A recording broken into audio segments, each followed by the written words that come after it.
Gorgeous day. It had been raining. It was nasty a couple of days ago, but it's cleared up very nicely. Temperatures in the 80s. And we are getting ready for UCF and Oklahoma. First regional in 6 years, last year's for this UCF team, now getting to the super regional. And Volpe getting ready to step into the box to face off against Trotwine.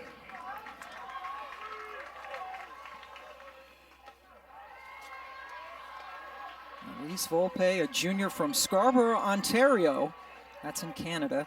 Also used to play softball at Bucknell, which is in Pennsylvania. Second year at UCF. Hitting .333 on the season, second best on the team behind Cody. Well, she led off the last 10 games in the 2021 season, and in that span, the team went 7-3. This year has hit all over the lineup, but has started getting that lead-off spot because of the energy she's been able to bring at the top of the lineup. Shortens, and you see Volpe only listed at about 5'3". Was on the all-tournament team in the American as this team blasted through both the regular and tournament championships. They were picked to finish third in their league, and the players we talked to yesterday said they kind of have used that as fuel. They also were supposed to host the conference tournament, but when news got to the conference heads, they realized that they were going to be transferring out. They will be in the Big 12 soon, and they took that opportunity away from this group. Trying to bunt on 3-1. That's right. UCF will be exiting to go into the Big 12. They accepted those invitations last year in September, and in the league, as you take a look at Cindy Ball Malone, their fourth-year head coach, after a successful run, Boise State. Full count.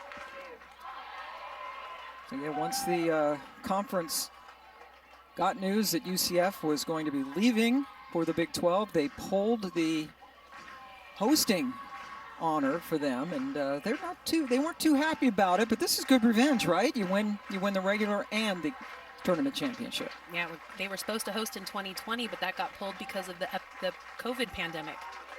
That is hit right into the glove of Jana Johns. That's a good at-bat, though. Volpe saw a lot of pitches. She did see a lot of pitches, but one thing that I was noticing in practice yesterday is the slappers, when they were taking their on-the-field BP, were trying to punch the ball over the infield and into the grass. I think their only way to get on here today is to use the ground and throw the ball down hard into the dirt, get the ball to stay in the air. That's the only way they're going to have enough time to get down the line. That was a 7-pitch at bat for Volpe. Here's Kennedy Searcy, the third baseman, sophomore from Jacksonville.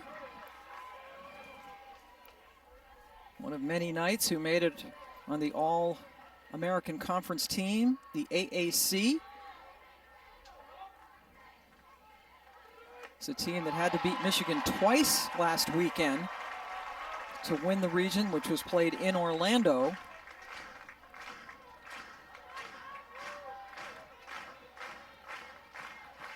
Searcy down 0-2.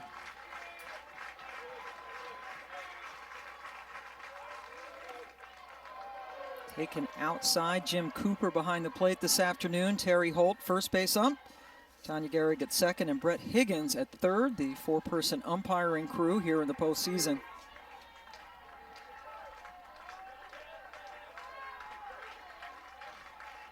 And now the 1-2. Trotwine's first strikeout of the day. The rise ball is something that UCF is going to need to show a ton of discipline on, knowing that Trotwine loves to use the top of the zone. They have to stay off that pitch that starts belt high. It will continue to climb the ladder. It will simply be a swing and a miss pitch all day long for UCF. You have to stay off that pitch. Trotwine coming in with a ridiculous .42 earned run average. And now here's Jada Cody. We highlighted her in the open and for good reason.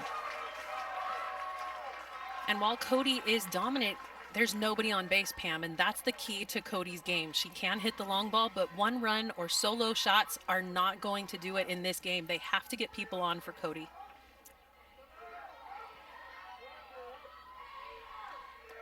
Leading her team in average, home runs, RBI, doubles. Second in the entire nation with her 74 runs driven in. And just for context, that's more than Jocelyn Allo and even 2 more than Tiare Jennings. Tiare, who leads OU in that department. And the only way to get those RBI is to have people on base. Right. And that's what Oklahoma is so good at. With a 369 batting average as a team, they are putting people in the position to score consistently. UCF needs the top of the lineup to be able to get on for Cody to be effective. Not the case right now. It's a 1-2 pitch. Trotwine with that .42 ERA. That is first in the entire country. And among the gaudy numbers, they are first in the nation with a .81 earned run average as a staff. Well, she has just now hit the century mark in innings pitched, came into the game with 99 1/3. So with those 2 outs, she now broaches the 100 innings. Another 1-2 on the way to Cody. Good discipline. That's what the rest of UCF needs to see, is that discipline on the ball up in the zone. When you face a rise ball pitcher, if it starts belt high, go ahead and take it, especially if you have a strike to give, knowing that that ball is going to climb. Until you learn to read the spin and the movement of that pitch, especially the first time through the lineup, you need to show discipline on that rise ball. Sends it skyward. Talon Snow, the first baseman, could not hang on as she was about to run into the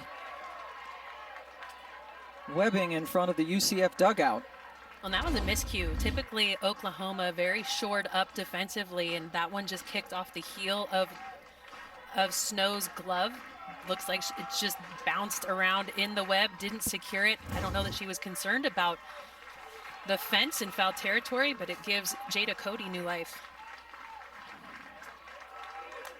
And Jada Cody sends it deep to left field, but not deep enough.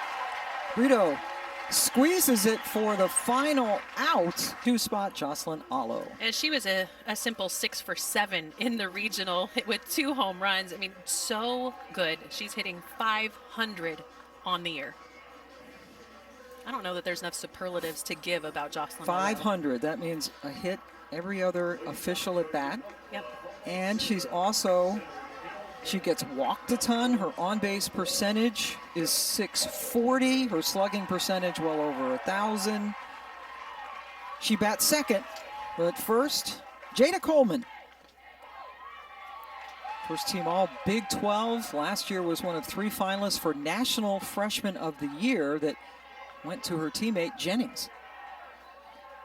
Yeah, Jada Coleman, the difference between her this year and last year is this year her emotions are in check. She leads off because she fires up the rest of the team, and she's feeling the flow of the game so much better this season and able to lead off very efficiently.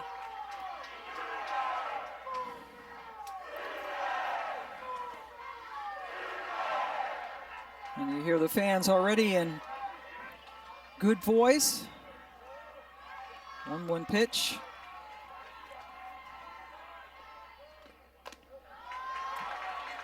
We had an opportunity to talk to Mancha yesterday, and both she and Kama Woodall, who was their co-ace, if you will, they said they were looking forward to this matchup, taking on this Oklahoma team.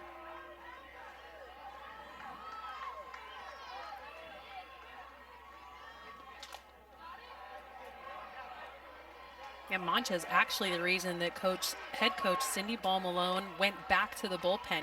Last year, the head coach was trying to navigate everything, leading the defense, leading the offense, helping the pitchers. And Mancha said, look, I came to UCF because I wanted to spend time with you, and I need you in the bullpen. Coach Cindy Ball-Malone listened, has put herself back in the bullpen, and this pitching staff has definitely reaped the benefits. That is sent into center field, where it will plunk down for the first hit of the game. Now, off the bat, you know that Jada Coleman was not happy with the kind of contact she put on this ball, got jammed up on a ball up in the zone, just didn't get enough barrel to it. But because of that, it's able to fall in for a really nice base hit into center field. The outfield playing deep, knowing the power of this Oklahoma offense.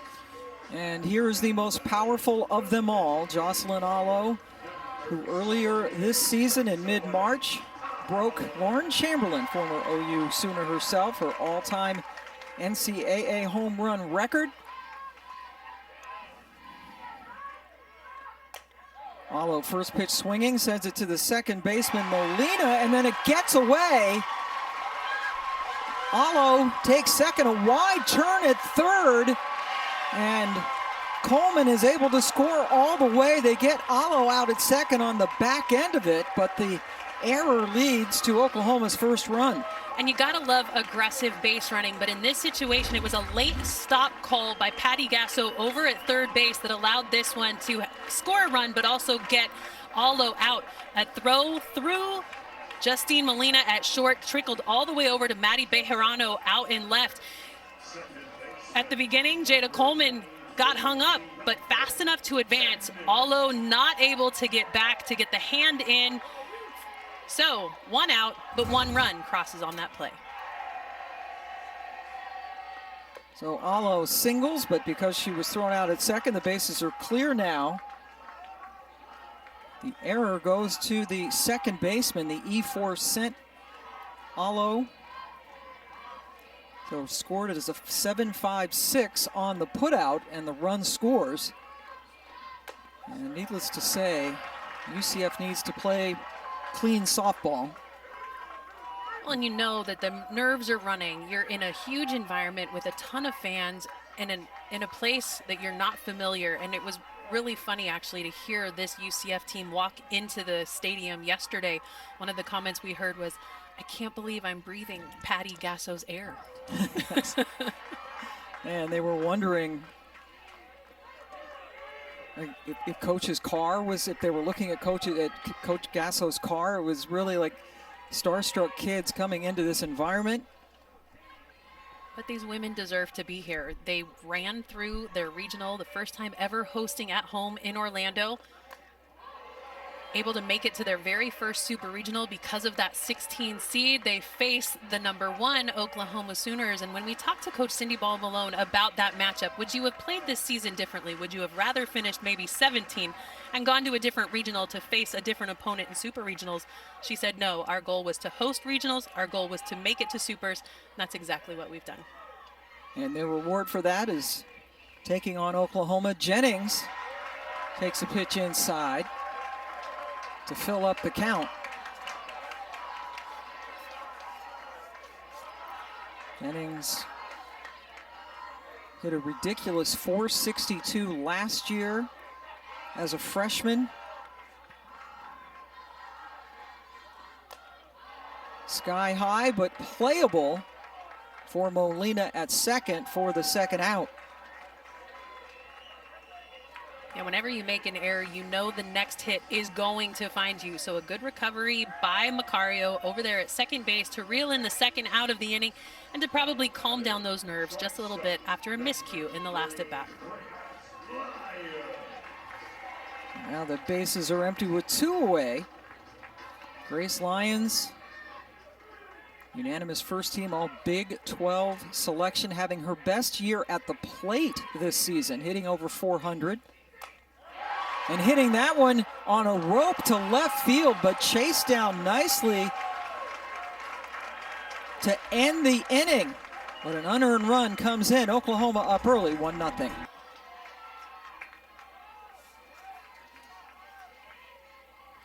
Bejarano will be batting third in this inning, but first, Shannon Doherty leading things off against Trotwine.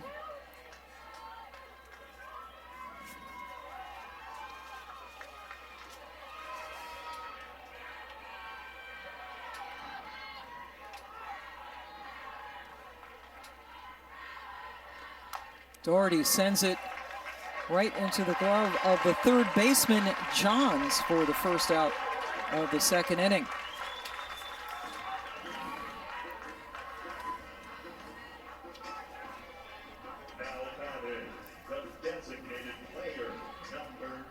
DP Ashley Griffin is a true freshman from Georgia, unanimous all-rookie selection.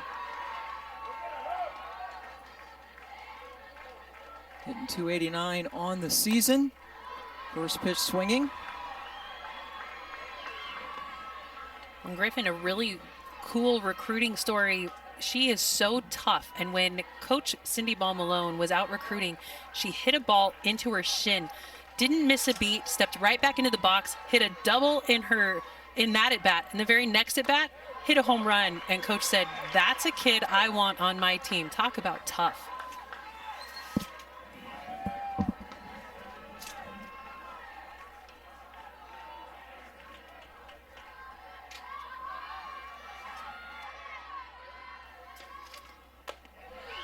Ball received outside behind the plate. Lindsey Elam, the veteran catcher, doing the vast majority of the catching because Kinsey Hansen is banged up for the Sooners. Yeah, she's been out with a knee injury, also tweaked her ankle. So Lindsey Elam back behind the dish again after a little bit of a break back there. That is just foul.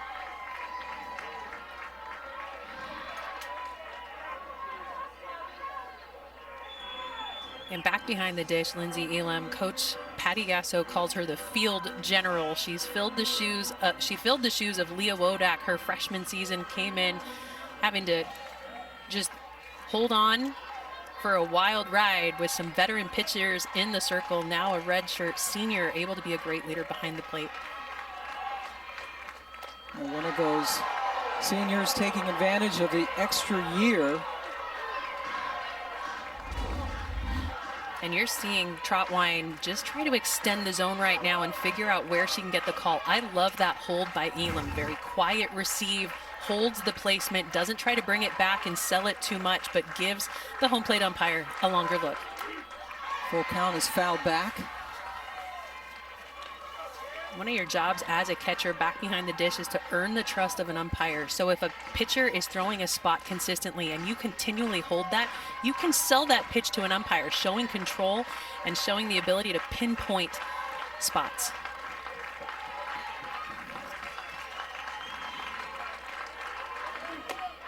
Well, out of the zone, Griffin draws the first out walk, the first base runner. And we talked about Bejarano, and here she is talking about her beloved brother Tanner. I just tweeted out there to get him here, and I wasn't thinking anything of it, and Jan and Britt actually are the ones that got the ball rolling, and they just are amazing people. I mean, Britt, she has Down syndrome, and her and I started to connect just because of my brother, and they're great people, and they just really put the story out there, and the UCF community just really took over, and it's just so amazing to know that we have family like this that will protect the UCF community like that. Pretty cool to see that connection between brother and sister. And when Coach Cindy Ball Malone talked about Bejarano, she says, you know what, that's my girl. The tag and then the double play executed beautifully. Jennings heads up. Tag Griffin on her way to second. Conley threw it over to first to end the inning. They've been to the World Series, the gold accentuating the times that Oklahoma won it, including last season. Starting off the second inning, Lindsey Elam, the catcher, facing Gianna Mancha. We talked about what a good catcher Lindsey Elam is, and it's a player that Patty Gasso has a special affinity towards.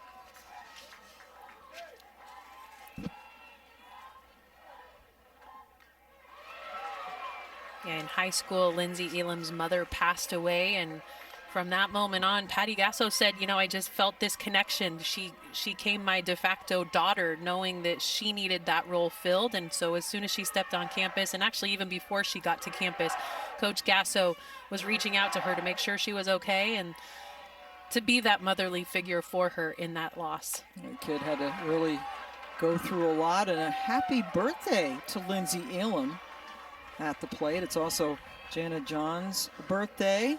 And the big cheese herself, Patty Gasso.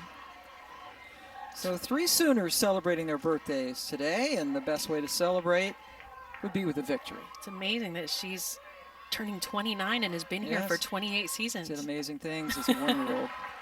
Well ahead of her time. With so many expectations for this Oklahoma team. They've been #1 all season. Just the 2 losses. They lost to Texas in the regular season and then to Oklahoma State in the Big 12 tournament final in extra innings. And losses can be a positive thing, right? They definitely can. And when you talk to Coach Gasso about those losses, she said those came at very pivotal moments and gave us lessons that we needed to learn, especially before we got to the postseason. She said the not so good moments are 100% necessary. She said during the year they got away with some pretty average games. They wanted challenges, but that loss to Texas, she said it was a really long bus ride home after that loss, but it was an important moment knowing that they needed to come back and get stronger and work harder. It refocused them, she said, and then that loss in the Big 12 tournament to Oklahoma State, she said our pitchers needed to learn how to trust the defense.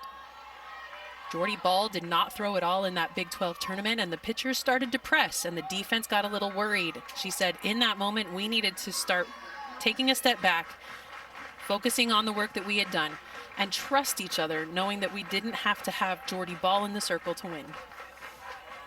Jordy Ball has been throwing some in the bullpen. 8th pitch of this at bat on the way to Elam. Had another bullpen session this morning. Coach is optimistic that she will be able to use her in the postseason. Most definitely, with an ERA below 1. She has 21 wins on the season, just 1 loss.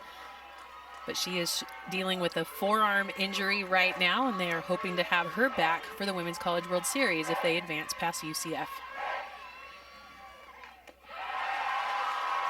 Lindsay Elam with a terrific at bat draws the leadoff walk here in the 2nd inning. First free pass given up by Mancha. And one of the things about Oklahoma that is so dangerous, not just because they can hit the long ball and hit for average, but they're very patient hitters. They make you bring the ball into the zone. They will take their walks. And this team has definitely learned how to be patient, knowing that so many pitchers try to throw around them. But the question is, you throw around them and then look at the next person up. Yeah, there's no way to get out of it. Everyone in the lineup has at least 1 home run. Comes down to just putting good pitches in the right spot and changing velocity. You want to disrupt a hitter's timing, make them miss hit. The ball definitely has to move through the zone. A pitcher is throwing for speed, spot, and spin. All 3 of those need to be on point when you are throwing to Oklahoma. Oklahoma leading the nation in batting average, runs, home runs per game, slugging percentage, and more. But first we have to watch Alyssa Brito at the plate. Transfer from Oregon, playing in her first year in Norman. You see her numbers are right up there with everybody else. When she was a shortstop at Oregon, but coming into Oklahoma, that spot's pretty nailed down by a solid shortstop in Grace Lyons, so she's found another way to contribute. Brito starting in left field for the Sooners. She was not an everyday starter when she got to campus. She had to earn that spot, but her bat got hot, and Coach Gasso said, I needed to have that in the lineup, so she figured out a way to get her into the game defensively so she could have her bat in the lineup. Now Coach Gasso going to talk to Brito. Coach Gasso said yesterday that Brito has been clutching us up for us, so. And that's a good thing. Yes. Clutching up. You're clutching up. Clutching up is a good thing because it means that she's come through in some really big situations. Sometimes that statement, clutching up, might be perceived as a negative, no. but definitely not coming out of the mouth of Patty Gasso. Women's College World Series is returning to Oklahoma City. Game 1 coming up Thursday, noon Eastern time. That's 11 o'clock Oklahoma City time. NCAA.com has all the information to get you up to date as all the Super Regionals are going on today. So you catcher behind the plate, Jada Cody, and Jada was made into a catcher, wouldn't you say? Switched to playing catcher now at UCF. Yeah, she's played all over the field, was a second baseman, but you'll also see her at third base and left field when she's not catching. So not only does she have a great bat, but defensively they use her all over the diamond. He's their best hitter and also pivotal now as a catcher. Brito sends that out of play. When we talked to Cody about moving back behind the plate, it was not a position that she was very comfortable with early in the season. We saw her down at the St. Pete Clearwater Elite Invitational move back behind the dish, kind of as a last resort. They were having a lot of miscues behind the plate. And when we asked her about it yesterday, she said, yeah, we realized after that tournament that I needed contacts. That's a base hit. Over the outstretched glove of Molina. Elam has to hold it first, but the Sooners have their first two on here in the second. And the thing that's so devastating about Oklahoma is, yes, they can hit the long ball, but they hit for average so effectively. As a team, they hit .369 as a team. And in this at bat, you're seeing a fabulous job of just letting a ball on the outside part of the plate, lets it go deep, hits it the other way, makes it look easy for a simple base hit. JT Gasso, the hitting coach, one of Patty Gasso's sons on this staff. Doing a really good job with these hitters. Now Talon Snow, transferred over from Auburn a couple of years ago. Running a home at first base. Did not get a hit in the regional last week. Well, and she's at first base because of Kinsey Hansen being out of the behind the plate. When Hansen is catching, you'll see Lindsey Elam at first base. But with that shift of Elam back behind the dish, it opens up a spot at first base for Talon Snow to slide in. You see Cody bounce up from behind the plate. Well, and you would think with the kind of power that Oklahoma has, their run game would be small, but these Sooners have 56 stolen bases on the year. So they put you as a defense in a tough situation with a lot of speed on the bases and chances for the long ball. The long ball always looming, but there's the short game. Snow hits it over to the shortstop, not in time. Brito uses her speed to load the bases. As a slapper, that's what you have to do. Let the ground do the work for you. Put the ball on the ground. And there, Talon Snow uses it perfectly. Notice she's out of the box, but it doesn't get picked up by the home plate umpire. So there's no call there. And because of the speed at first base, able to beat it out, it loads the bases for the Sooners. As a slapper, you've got to use the ground, and Talon Snow figures out how. So the bases are loaded here with nobody out, and that prompts a visit into the circle. Cindy Ball Malone, just the second head coach in the history of this UCF program, calls the pitches, was a two-time All-American pitcher herself, but now a little bit of a jam. Not just a little bit of a jam. You've got one of the 6 hitters with double-digit home runs coming up to the plate. Jana Johns, a transfer that came into Oklahoma back in 2021 from South Carolina, has big long ball potential and is able to push runs around just like the rest of the Sooner lineup. And by the way, that last play by Snow, that's a fielder's choice, not credited with a single.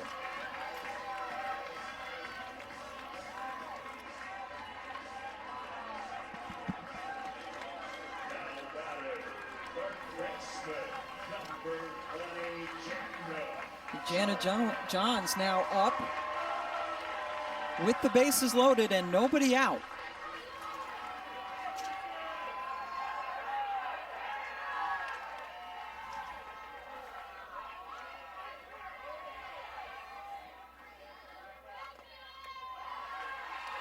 Johns takes the first pitch. That's a really good spot. I love that spot underneath the hands of Johns. That's a hard pitch to elevate, and in this situation, you definitely want a ground ball, and that would have been a ground ball to third base. You could have stepped on third and gone to first. Good spot, a little bit low, but now Johns knows that that can be called a strike.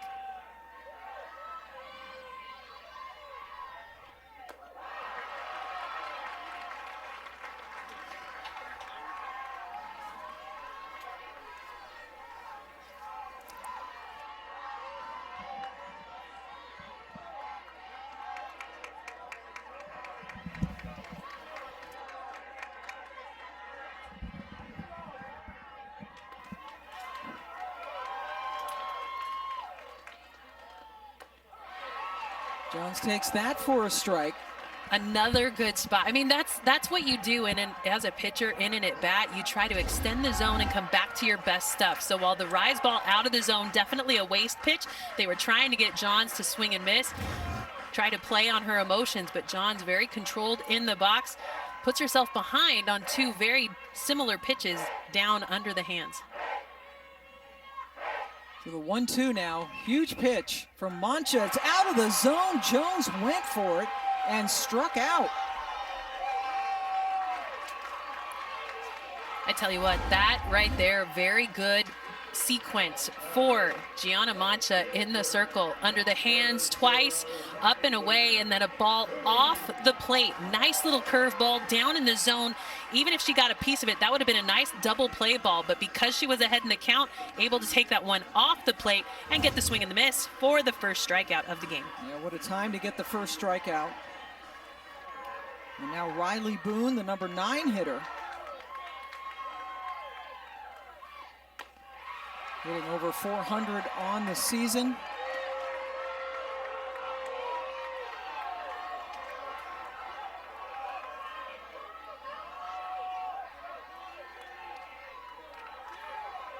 So the infield playing in, outfield shallow as well.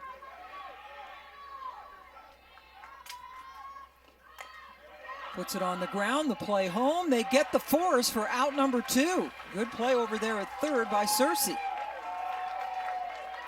Yeah, in a situation like that, your infield, everybody in front of the baseline, hoping that she will try to just put a little small ball into the game. And she does. Jada Cody plays it perfectly like a first baseman. Foot squarely in the middle of home plate to secure the out. No play at first because of the speed on the bases. And with 2 outs, that'll push your defense back. Everybody able to play straight up. So from bases loaded, nobody out, now to 2 away, back to the top of the lineup, and Jada Coleman started things off. Singled and scored in the first inning. That is just into the Oklahoma dugout, down the third base line.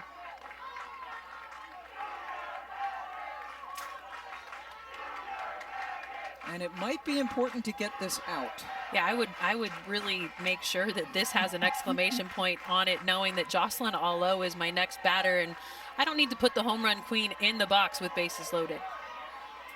Coleman, no slouch herself, hitting well over 400 on the season. Down 0-1.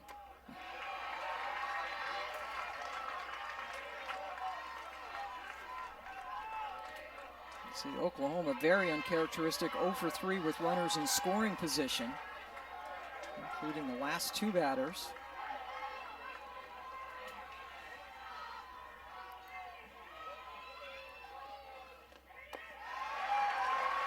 Well, and in Jada Coleman's freshman campaign, she learned from the seniors on staff how to take a walk. So very disciplined hitter, very patient in the box, makes a pitcher bring the ball into her zone. And that's what's helped her be such a good leadoff and also a good hitter in a situation with bases loaded.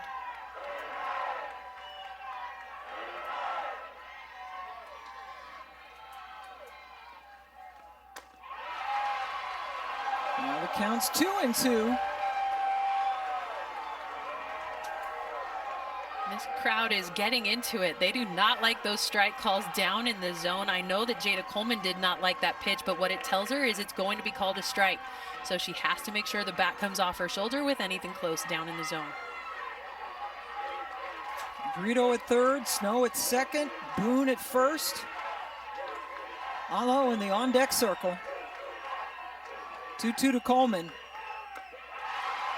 And the UCF fans turn to get on the ump. Well, and I love it because that ball was definitely off the plate. Was it the same height? Yes, but you're listening to fans that are sitting down the line. They have no idea how close to the plate that was. While it is a good spot in a 2-2 count, I think that ball was off the plate enough that that should be called a ball. And it was called a ball. This is the third full count to OU batters already today. The entire infield stands on their feet.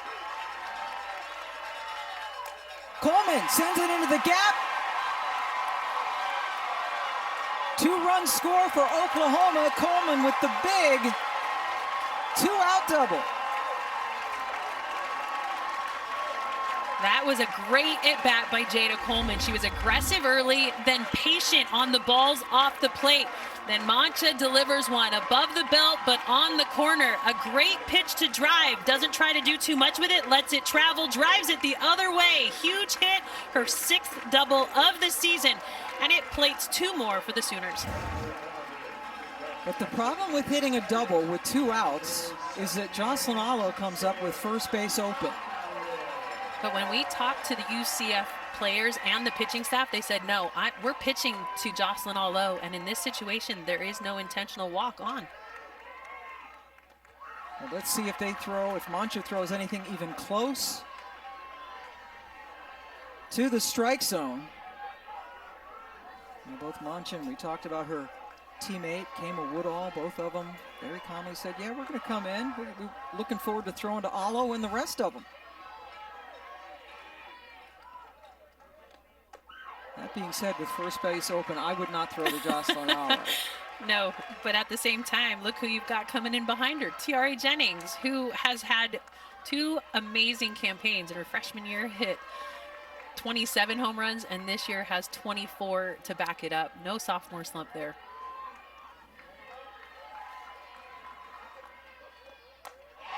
Jocelyn Allo sends it long and gone. Mancha put one over the plate, and Jocelyn put it over the wall. Not just over the wall, that one went over the bleachers in left center. Most of her home runs go dead center, but that one, huge blast. That was a no-doubter. The outfield didn't even retreat. They simply watched it like the rest of the stands. Big home run, big blast. Number 28 on the year, and the home run queen does it again. Now sitting at 116 career home runs. This number just continues to go up. Wow. Not only the career home run leader for OU and the nation, but now Oklahoma's all-time hits leader. That was hit number 329 for the kid from Hawaii. Not too shabby for a kid who had to be given a break her freshman year because the love of the game had escaped her. She was pressing. She didn't love the game anymore. It was her sophomore year trying to put up the same numbers that she did her freshman year, and Patty Gasso actually took the game away from her for 2 weeks. Ever since then, you've seen that Jocelyn Allo able to hit and love the game again. So now 22 straight games with the home run for Oklahoma. Jennings comes up with nobody on and 2 away.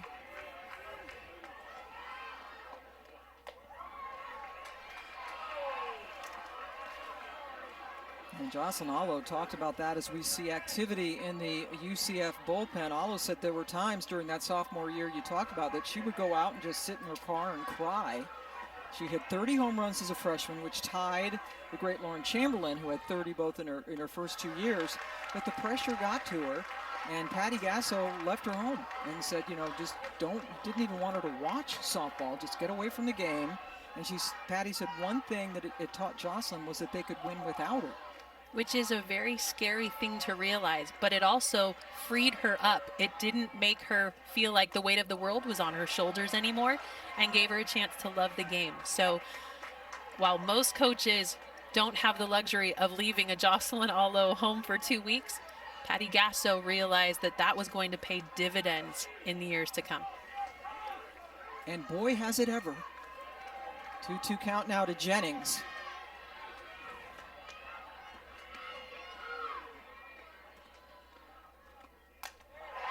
Jennings takes it into right field, but playable for Schoppacher. Oklahoma plates 5 more, 3 of them off the bat of the best home run hitter ever.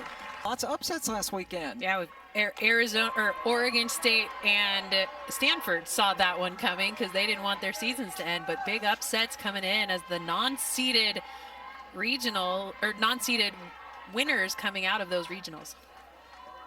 Pam Ward and Jenny Dalton-Hill joining you from Norman, Oklahoma. OU leading UCF, the champions of the American Conference, 6-0 as we head now into the 3rd inning.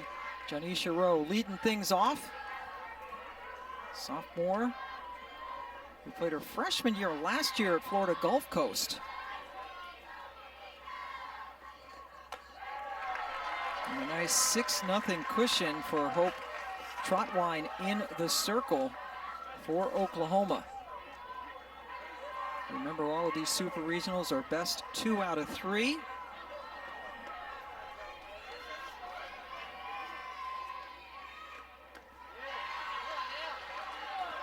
And we've seen the transfer portal be something that a lot of coaches have been going to find quality players. When it comes to Janisha Rowe, that's exactly where Coach Cindy Ball Malone found her. She said when they faced her at Florida Gulf Coast, they couldn't get her out. So when she saw her name go into the portal, that was a quick call. Can't beat them, join them, but Rowe leads off with the bases on balls. That's the second walk surrendered by Trotwine.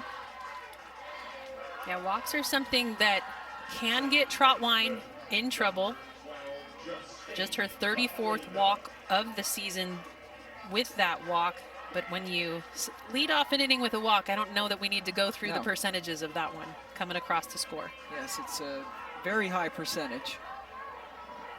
Maybe not against Oklahoma this year, but still something to avoid. Justine Molina now in the number 8 spot. First pitch right to Grace Lyons, and they erase Rowe over at second.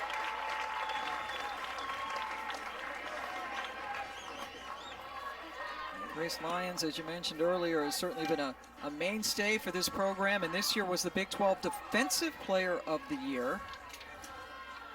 Unanimous first team All Big 12, also a first team academic All Big 12. So basically, I think if there was an award to be given out, she got it. That's right. Well, what you've seen in her career is that she came in a great defender and has learned how to be a great hitter. It's Michaela Macario, the number 9 hitter, the shortstop. Lions counterpart for the UCF Knights.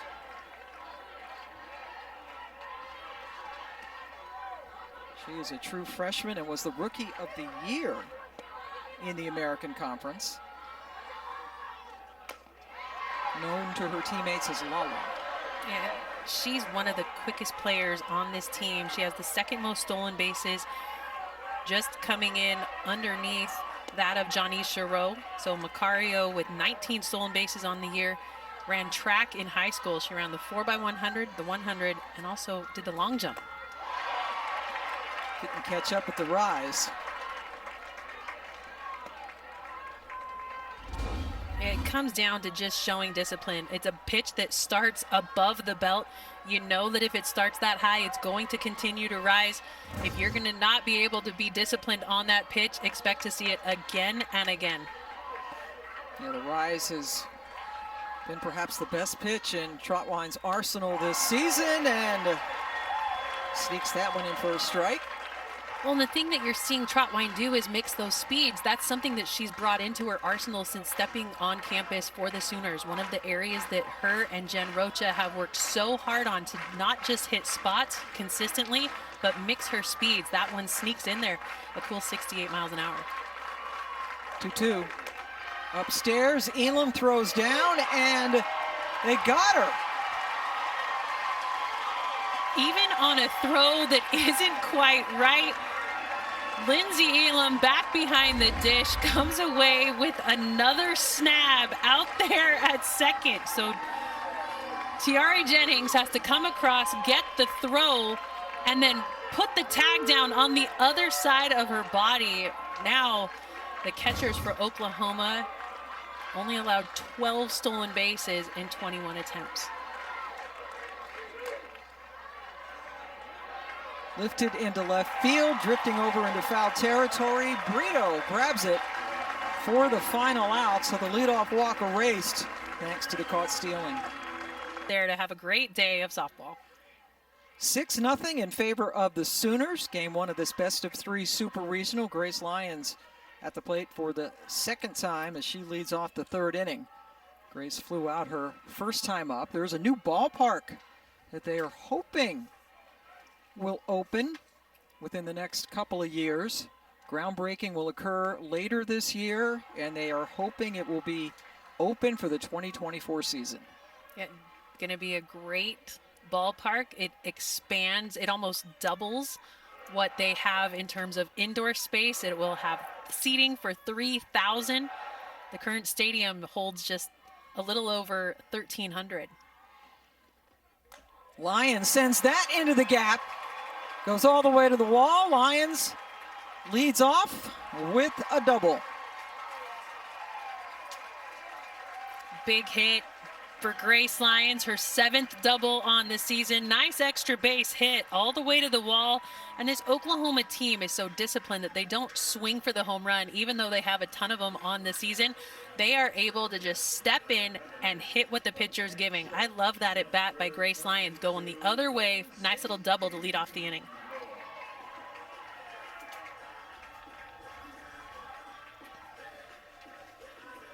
Time.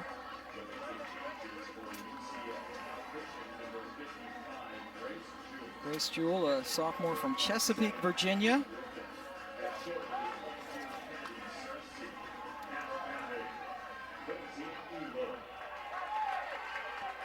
It's her 8th. Just had 7 appearances rather last year. Now getting the work against Oklahoma. Yeah, Jewell had limited appearances last year through just 13 1/3 innings with an ERA above 6. So this year has lowered that ERA, but it still sits above 4.6 as she enters this game.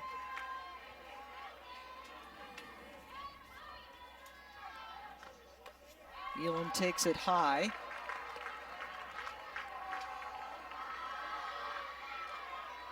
And we asked Coach Patty Gasso what Elam brings to this team. She said leadership, leadership, leadership. Yeah, great leader, so experienced, very calm. And that's what we've seen these super seniors do across the country. They're bringing that just relaxed mentality, knowing that, yes, this is their last season, but it's a bonus year. With 2020 being taken away from everyone across the country, it's given seniors a chance to come back to the game in a year that the game should have already been taken away from them. And an opportunity for these super seniors, 4 of them everyday position players, along with Trotwine, to possibly win another national championship.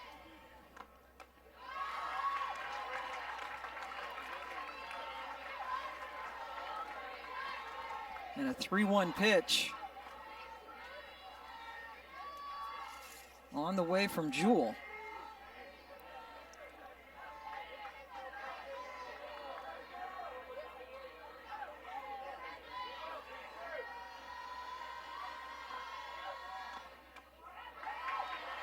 Just snuck it in there for the strike.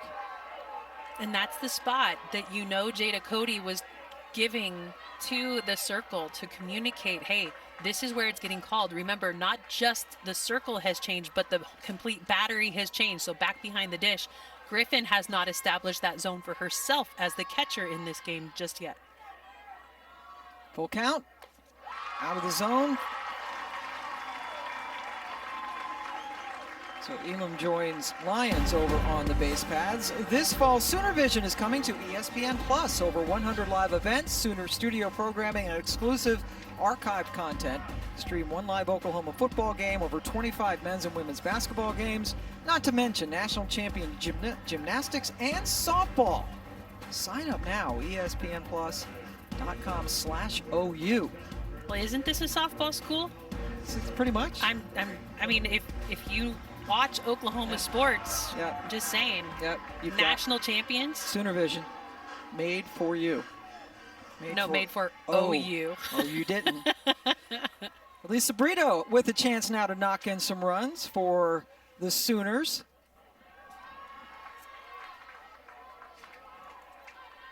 Second team all Big 12. After coming over from Oregon.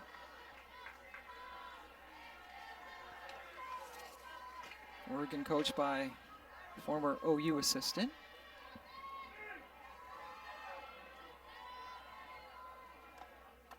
That's nice, floated in. That's the change of speed that has been an important addition to Jules' arsenal, especially when you have to be up against Oklahoma and Alyssa Brito, another one of those double-digit home run hitters.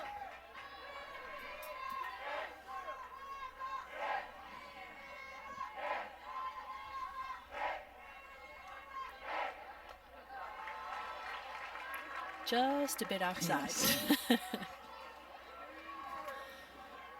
So this Oklahoma team leading the nation in home runs. There's your top 5.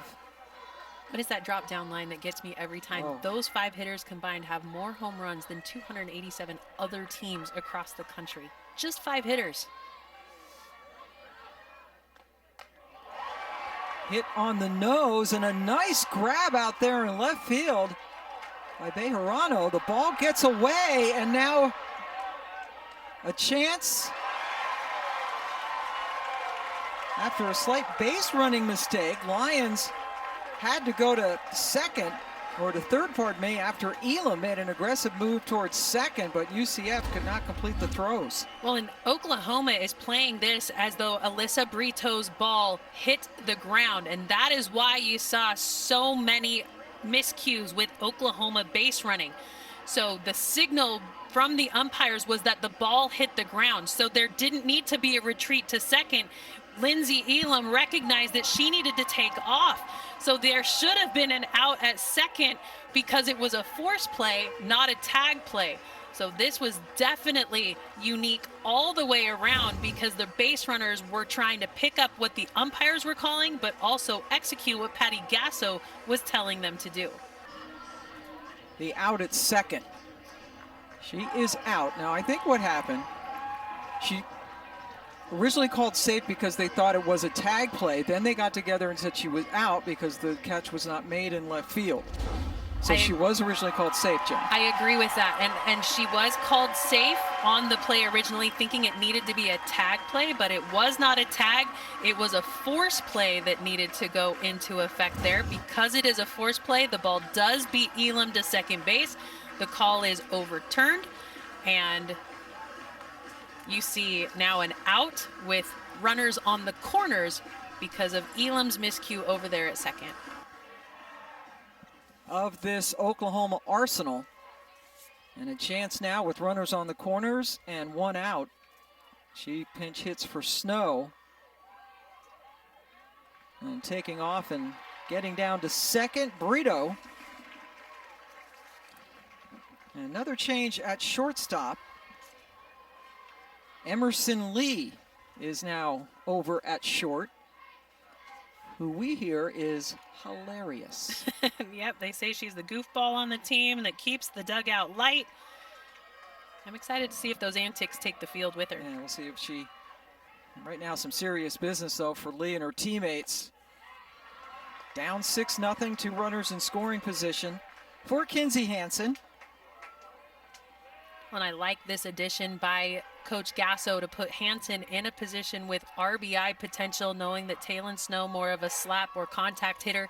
The defense will be pulled in because of those runners in scoring position, so she needs a hitter that can punch it through the infield. The numbers down for Hansen, who had a tremendous year last year. Second team All-American, hit .438 with 24 home runs. Drove in 66 for the national champions. Numbers down this year, dealing with the injuries.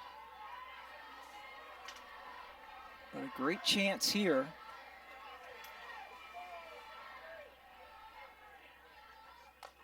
Hansen got under it. Should be deep enough to score the run from third.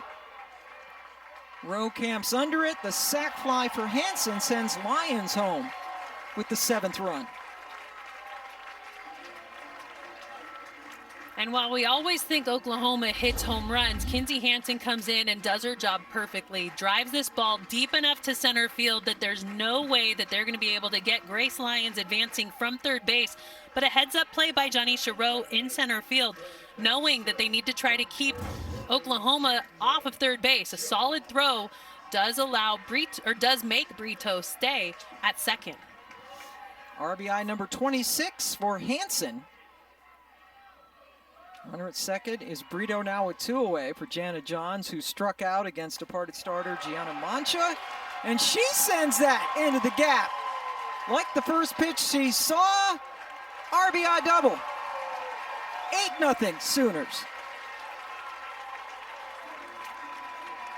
Yeah, these Sooners are showing that they can do what they need to on an outside pitch. That strike on the outside lower half of, or bottom of the plate, comes in against a good hitter like Jana Johns, who has really elevated her offense since stepping on campus here for Oklahoma. Came in as a great defender, but has stepped up with her offense, her 8th double of the year. Nice birthday present to give yourself, right? RBI double for Jana Johns. Now Patty Gasso going to set up another pinch hitter. It's Grace Green. She will hit for Riley Boone here in the 9th slot.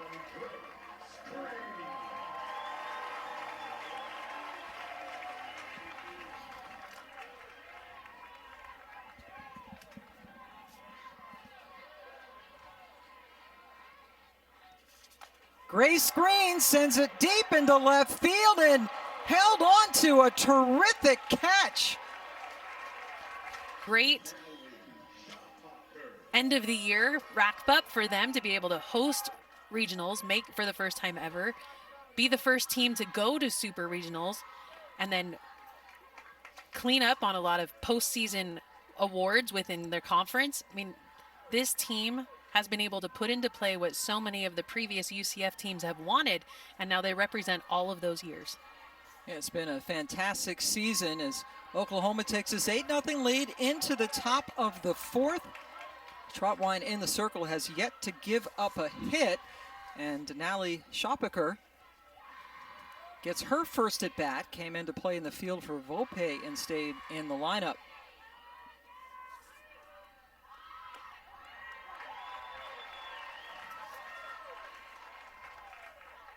Shopaker, a senior from Bradenton, already has her master's degree and is a certified athletic trainer. And already has a job lined up at UCF as a trainer to work in there with the track program next season. Yeah. Great student athlete, Denali Shopaker, one of the captains this year.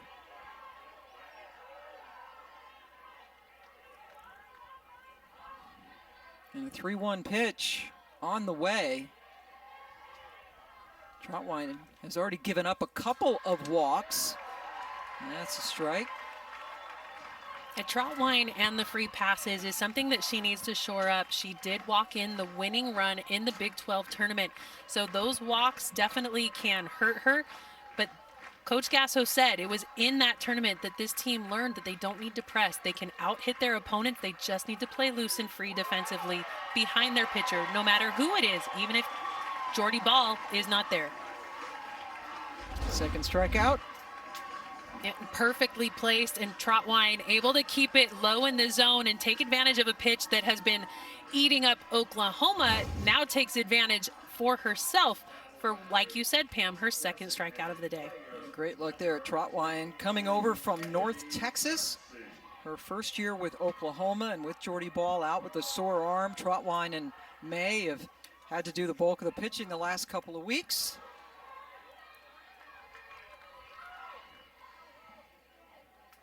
Trotwine having to kind of, in some ways, learn all over again, right? Getting into this program as Cersei comes up.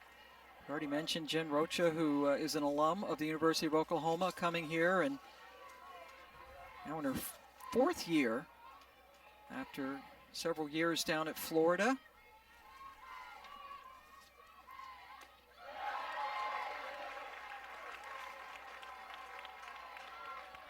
There's Jen. Yeah, was at Florida under Tim Walton. And remember, Tim Walton was an assistant on staff for Oklahoma before going over to Florida to take over that program. Jen Rocha was with him, but then when Melissa Lombardi left Oklahoma after so many years to take over the Oregon program, Coach Gasso saw a chance to bring Rocha back here to Oklahoma, and Rocha jumped on that chance, being an Oklahoma kid. That must be great to come home. You see her calling the pitches, getting them in quickly to Elam and Trotwine.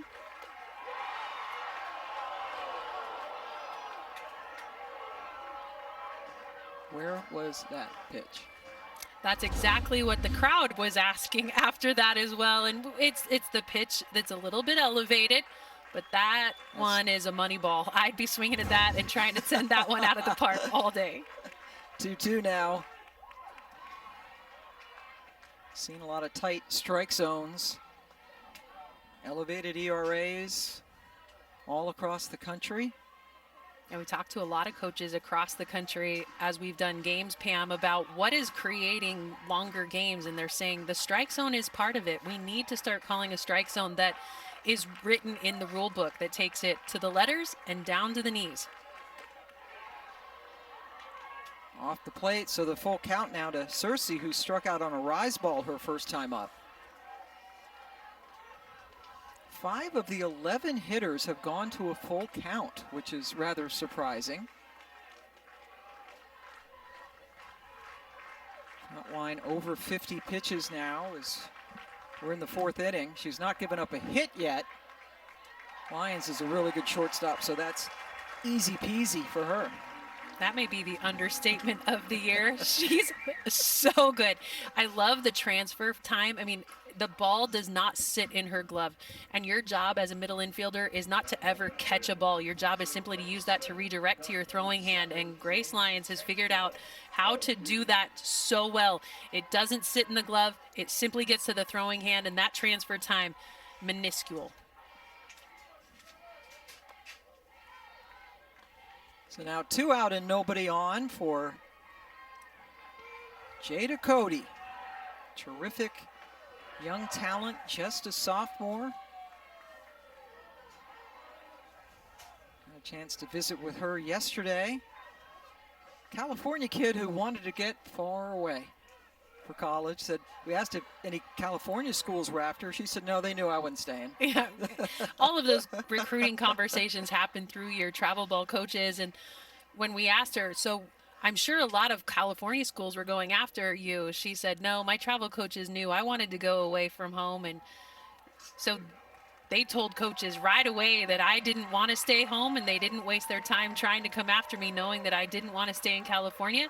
When Coach Cindy Ball Malone came a knocking, she was interested.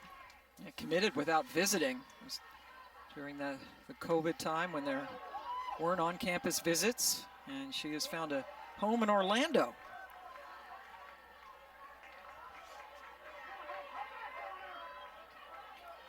And it was during that COVID time that Jada Cody developed the relationship with her pitcher, Mancha. That's why they are a battery. They always stay together. When Mancha's not in the circle, Cody goes out and plays defense in other locations.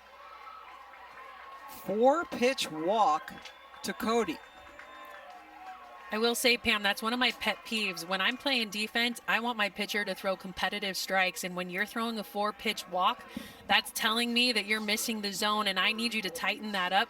Trotwine does allow those walks to affect her at times. Defensively, I don't see anybody coming in and talking to her in the circle. Right now, just very focused on Jen Rocha in the dugout, calling those pitches. Here's Doherty now. Question as to whether it hit her, and the home plate umpire says yes, it did. So now a 4-pitch walk to Cody, and then Doherty gets hit. Now Jennifer Rocha comes out first to talk to the home plate ump.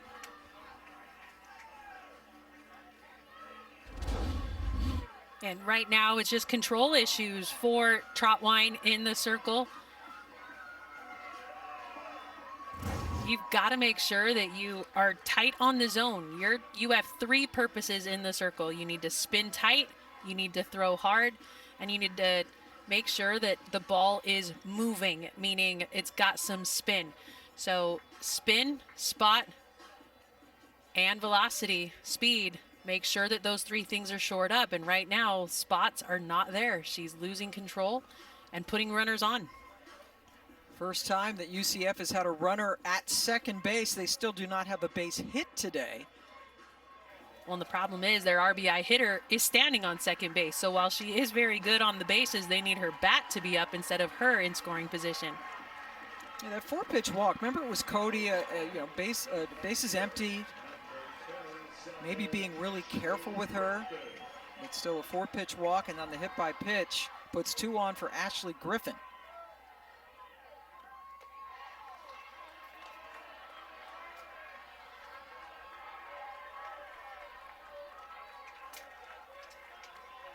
True freshman who started out as the DP today, then moved to catcher after the starter Mancha was taken out.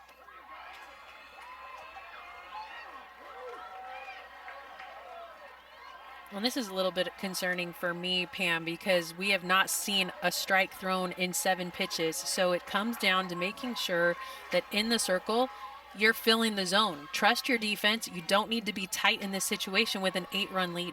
And you see the line there. She's had at least 3 walks in 4 of her last 6 starts. You mentioned a terrific strikeout to walk ratio coming in to this super regional, but she's been a little leaky as of late. Well, and it's all about the timely walk. You don't ever want to walk a run in, and that was the game-winning run. Right into the glove of John, steps on third to end the inning. Still no hits for UCF. They stranded 2. When we come back, so the head coach for Oklahoma. So Hope Trotwine is pitching a no-hitter, but some control problems there. Any concerns, Coach? No, not really. She's in control. You get a walk here and there. It's good for her to challenge herself, so we're okay. Well, and I love the fact that you've got these 5 super seniors that have been able to impact your program this year. What have they meant to you this season? They've been so fun to work with and really have continued to take our program to new levels. Good leadership, all-in mentality, and that's what we need. So they're great examples for the rest of the team. Yeah, playing very well. 3 birthdays today, including yours. Happy birthday, Coach. Thank you. Coach Gasso does not like having attention brought to herself, so we made sure to wait till the end of the interview to wish her the happy birthday. But otherwise, the headphones might have gone off. They would. Shortest interview ever. Birthday girl trying to get a victory. Her team up 8-0. And Jocelyn Allo's going to hit in this inning. And you know what she did in her last at bat? Just a little poke. A three-run little blooper. If that's a blooper. Yeah, it's probably still traveling. 6. Make it 8-0 lead as we head to the bottom of the 4th inning. Pam Ward and Jenny Dalton Hill joining you on this nice hot day, about 85 degrees and sunny in Norman. Another sold-out crowd, just under 1,700 people in this building. Again, the new one, they're hoping to be open for the 2024 season. I don't know if 3,000 seats will be enough. No, it won't be. But that's what we're seeing all across the country, how popular the sport is becoming and how many fans are trying to just get in and get a taste of this amazing sport. The cool thing about it is softball, as a fan, you're able to be so close to the action. In baseball, if you sit in the outfield, you're so far removed, and the backstop is so big that you are not as close to the action as you are in the game of softball. These intimate fields are so fun to sit, and especially when you get to watch Oklahoma play, because the ball flies over your head when you sit in the outfield. Yes.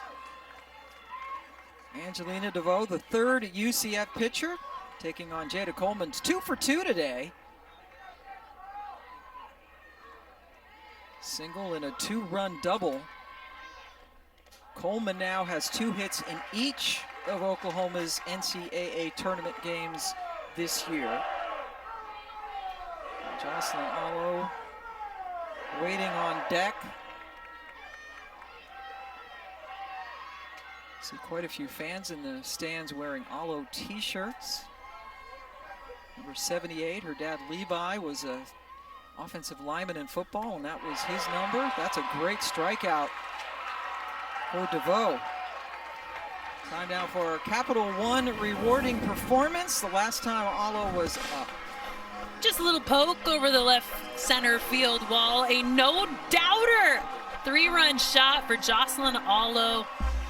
Her 28th of the year, leads the team and is the home run queen. A little souvenir out there Better run quick and hide that ball. Yes.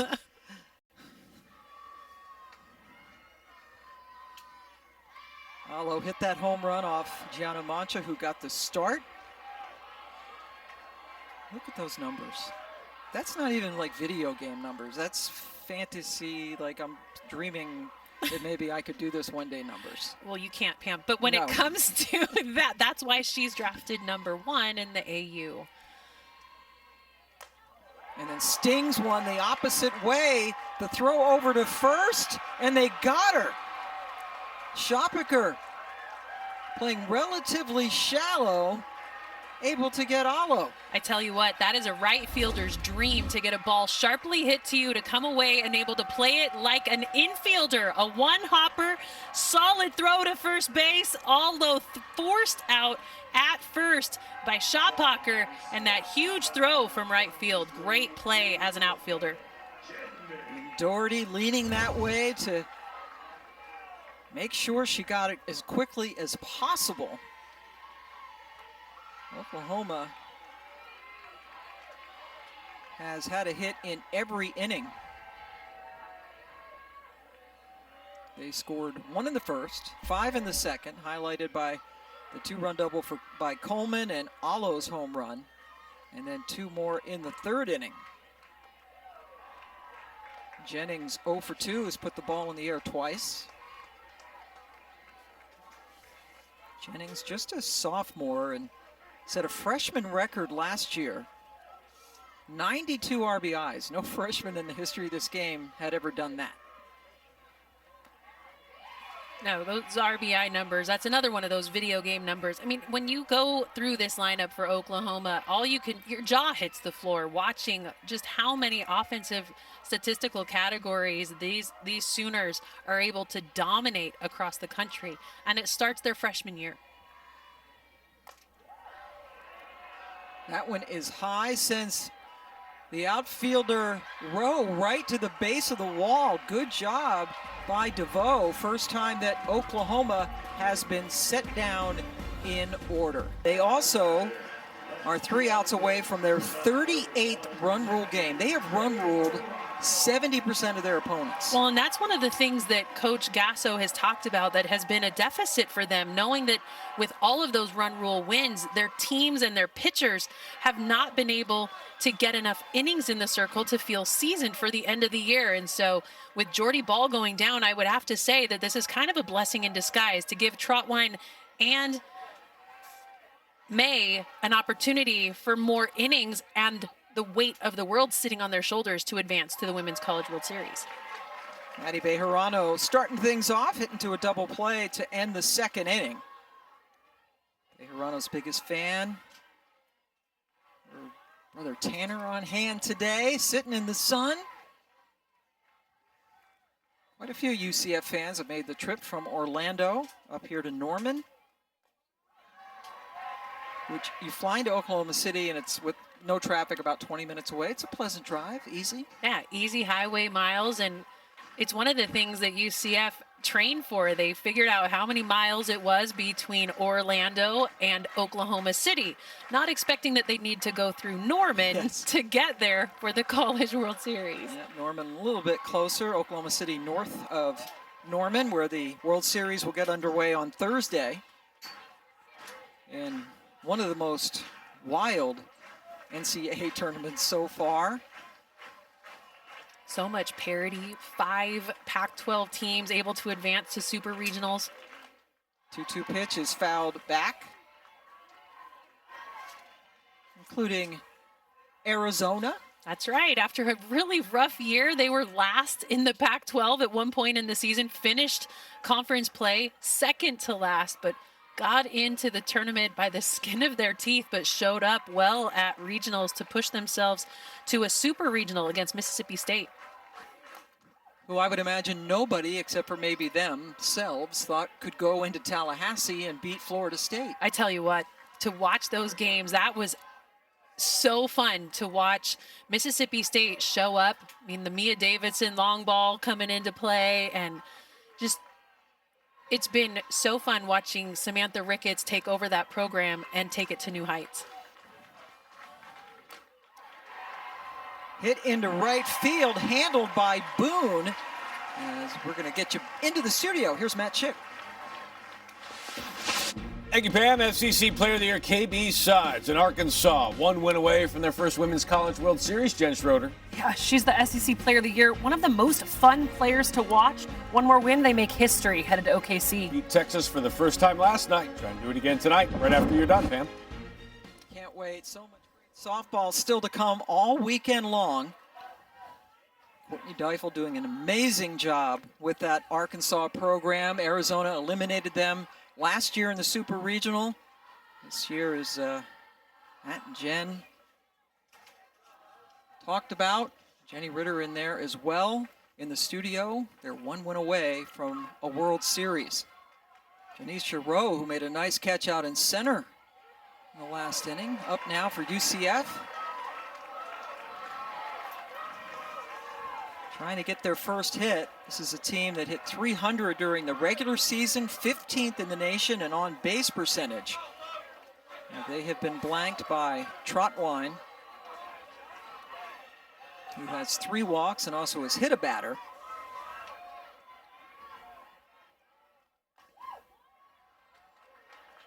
Well, and the reason this UCF team has been able to advance so far is because of the schedule that head coach Cindy Ball Malone was able to put together this year. She knew that it would be either a blessing or a curse because she scheduled so hard before conference play, wanted to go in and play in the St. Pete Clearwater Elite Invitational, came away with some wins there against some great teams, but have 12 games this year had 12 games against ranked opponents.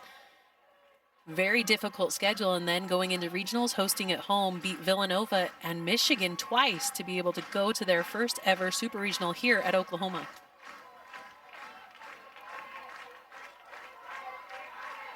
1-2 to Rowe. Yeah, that early schedule. Look at the teams. Georgia, then there was a stretch. Michigan they played, who they, as you just mentioned, they eliminated in the regional. And then in a row, 3 in a row, Tennessee, Texas, and Florida State. And they didn't come away with wins in many of those ranked opponent games. They came away with losses, but they came away with lessons learned that have pushed them in the postseason. Chance for Johns, 2 away. And I like the fact that Janice Rowe used the ground in that one. So many slappers for UCF have been trying to elevate the ball over the infield, but on that slap, a hard slap needs to be pushed and driven straight into the ground. That one had too low of a barrel angle. She has to create a higher bounce to be able to get down the line and use those wheels. And now the fans on their feet. Justine Molina trying to get the first hit for this UCF team.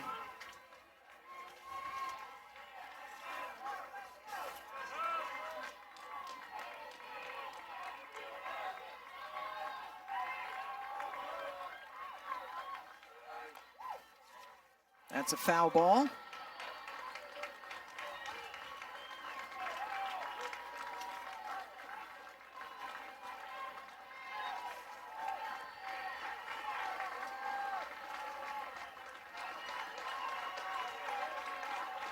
Hope Trotwine, the North Texas transfer, trying to nail down the no-hitter. It's a ball game. Jennings squeezes it in her glove. Oklahoma wins 8-0. And Hope Trotwine with her second solo no-hitter this season.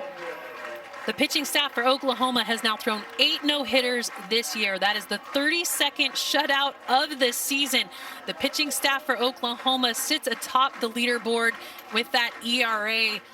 I mean, it's just so hard to beat Oklahoma with the kind of pitchers that they've got in the circle, but then you got to face their bats. We saw another Jocelyn home run in this one today. Huge home run, another run rule win for Oklahoma. 38th run rule victory of the year for Oklahoma. Their 53rd victory. They are 1 win away from going back to the Women's College World Series. The Knights will be playing for their season tomorrow. And the